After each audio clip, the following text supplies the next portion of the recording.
This is post-recording here. I didn't know where to put this clip, but I wanted to put it at the start because it actually showcases just how stupid the tracking on these rockets are. You'll see when the barricade goes up, look at the arc that it does to bypass the hydrogen barricade. Have a look.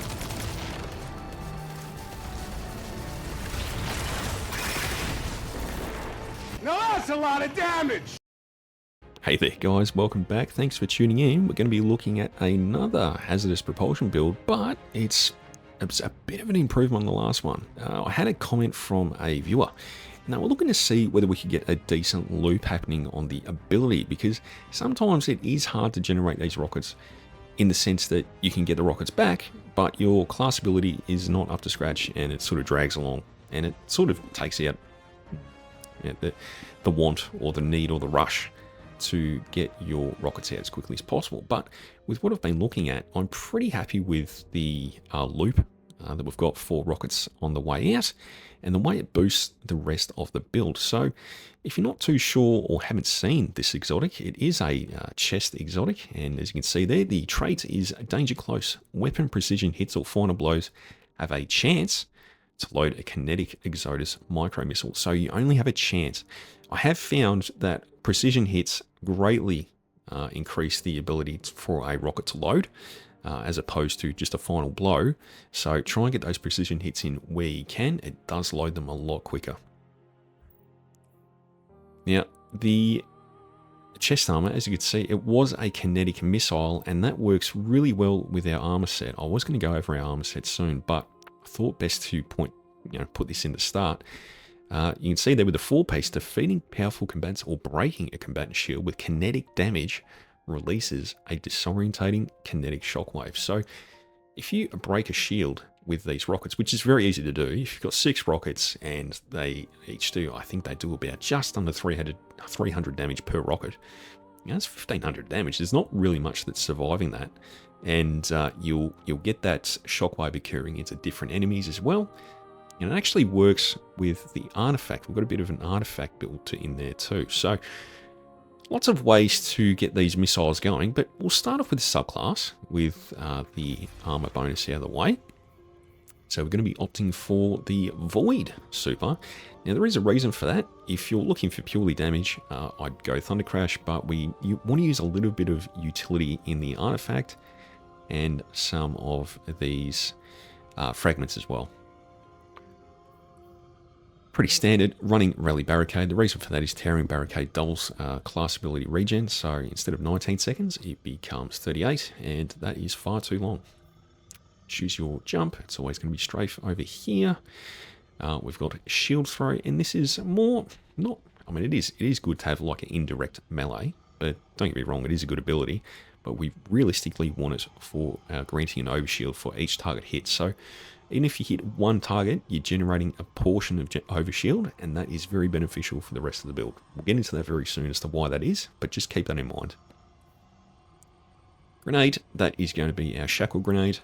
So that's just a way of stopping and stunning, I should say, an unstoppable champion, because our weapons don't have an inherent trait that is going to do that, and it's not part of the unstoppable kit, so this is a brilliant way to do that. On top of other ways to get an unstoppable champion to stop, you're going to be using Dream Gear's Lash. So it works really well with our barricade, and it's going to work really well with our exotic armor as well. We'll get into that soon, but as you can see, activate your barricade, creates a ripple, and it's going to suspend enemies that are hit by that ripple. So really, really beneficial. You'll be behind a barricade, you'll be getting missiles off, and you'll be able to just melt enemies from behind the barricade. So really good to have there. Unbreakable. Now, I didn't really know what else to choose on this build. I suppose you could probably use maybe Knockout for increased melee damage for the shield, but I opted for Unbreakable, and this is more, if you're in a really bad situation, you can use it, but it's more for granting an overshield. As you can see there, gradually drains your grenade energy and grants an overshield over time. So, again, this is a way to create an overshield. This works really well with the artifact and part of our fragments, which we'll get into now. Our first one is going to be Facet of Balance.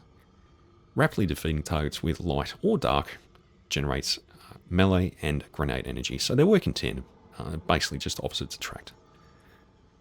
Facet of Devotion. So defeating targets afflicted with stasis or strand debuffs grants bonus light. Transcendence energy works really well in regards to Dringy's Lash. Going to be suspending a lot of targets all the time. So you're going to be building up that light side of the Transcendent energy quite quickly as well. And you get a nice little bump to your melee. Next we've got the Facet of Purpose. So this is why I've gone the Void Super. Picking up an Orb of Power gives you an Overshield based on the damage type you equip super. So because we're running Void, we'll be generating an Overshield there, which is another way. So 3 ways to create an Overshield. Through this Fragment, through the Shield Throw, and then through Unbreakable as well. So really good to have. And, you know, Overshield is always good because it gives you a little bit more survivability too. Facet of Hope. While you have an elemental buff, your class ability regenerates more quickly. And as you can see that under the light buffs, the very last one, Overshield. So the more we have Overshield, the quicker we're going to be able to regenerate our class ability.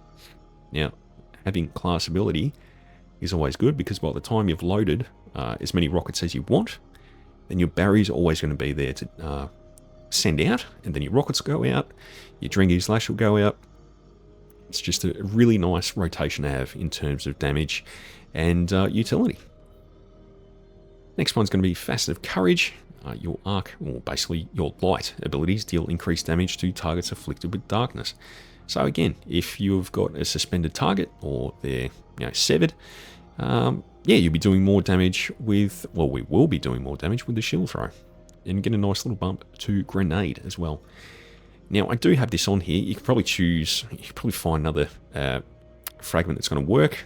If you had a Suppressor Grenade, that's going to work quite well for this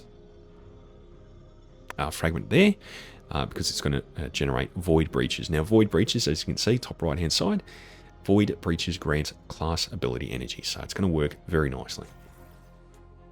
Going to move over to the weapons now. So, using Mint Retrograde, and as you can remember, micro missile or rocket launchers are given a boost once your rockets are sent out by the exotic.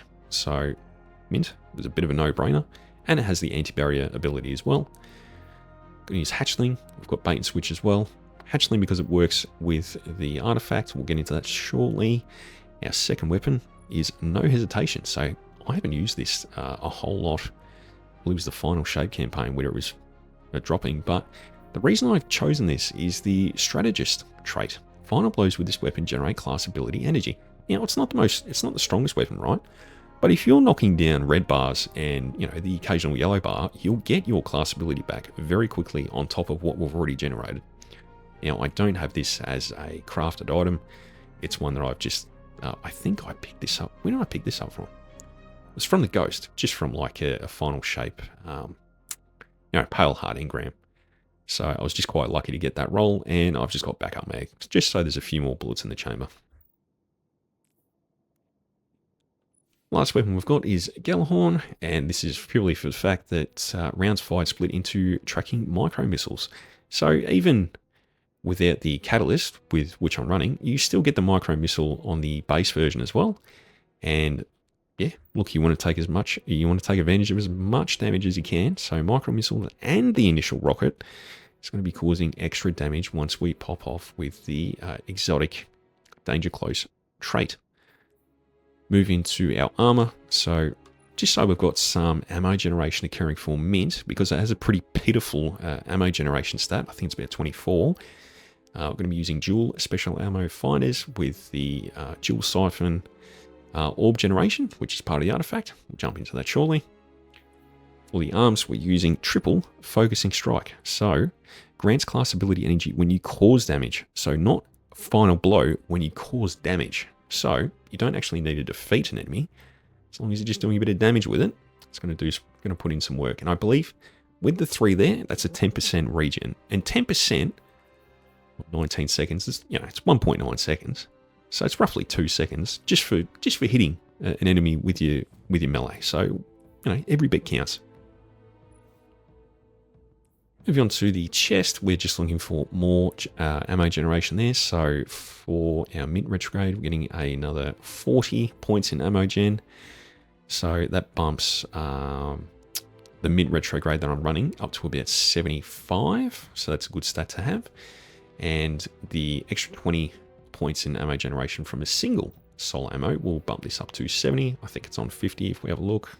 54. I think it was Galahorn I was looking at was 50. Yeah, there you go. So all weapons running between 70 and 75 ammo generation, which is really handy to have.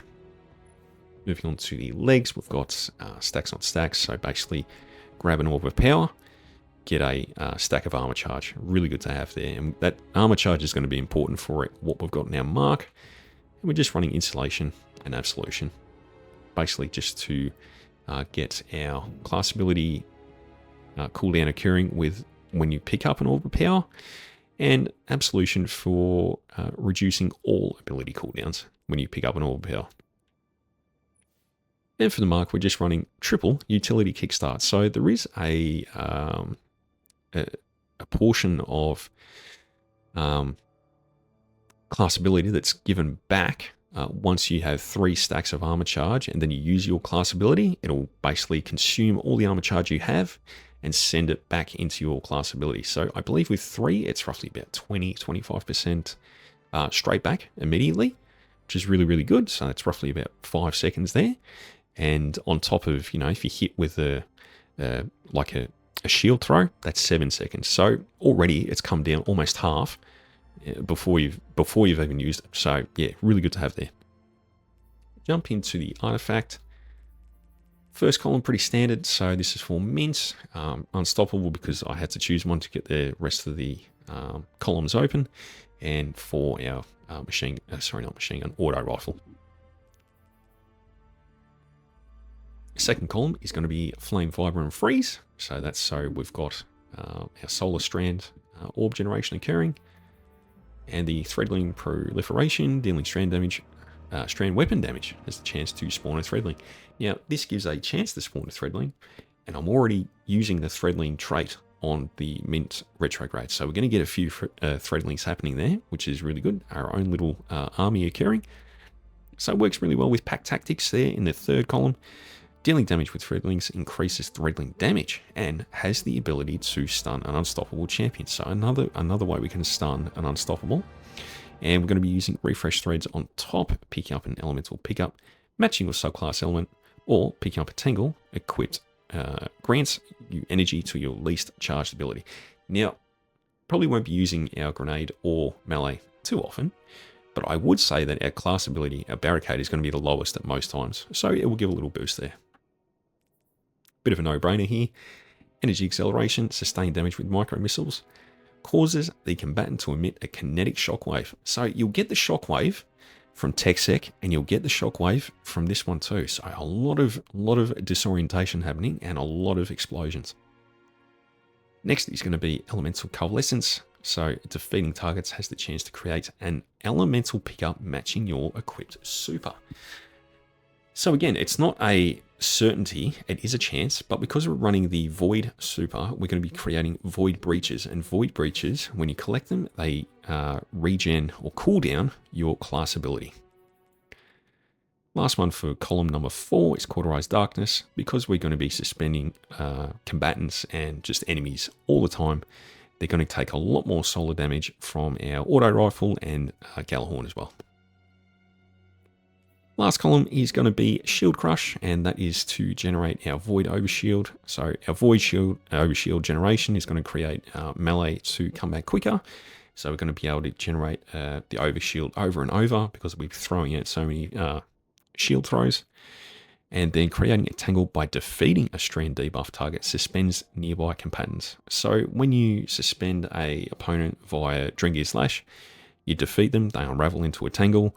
That'll basically send out this shockwave where it basically suspends targets again. So you get the initial Drengear Slash, defeat that opponent, get a tangle, sends out a shockwave, and it gets a couple more all tangled up. So there is a cooldown there, but you can sort of have that on repeat.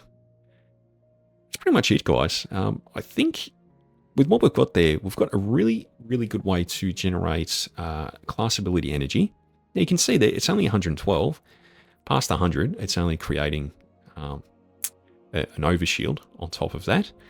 So I'm only getting like a 4 4.4% overshield there, but every little bit helps. You only need 100, class ability to get the maximum cooldown, 19 seconds. The higher you go, I think even if it gets like 150, it comes down to 18 seconds, but you don't really need to invest that much in your stat points for just one more second. You've got other ways to bring that down. And the other one we've got is just super as well, just so we've got super coming back a little bit more often.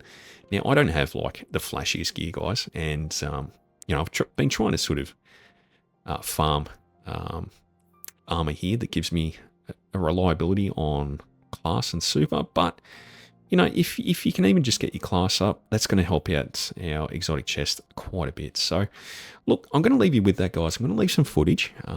There was a suggestion that we get a little bit more footage happening, so we've got something happening in the background at the moment, and that'll start with some Grandmaster, and we've got some Ultimate there too. Let me know what you think, and look, guys, I'll see you in the next one. Okay, thanks for having a look. Bye.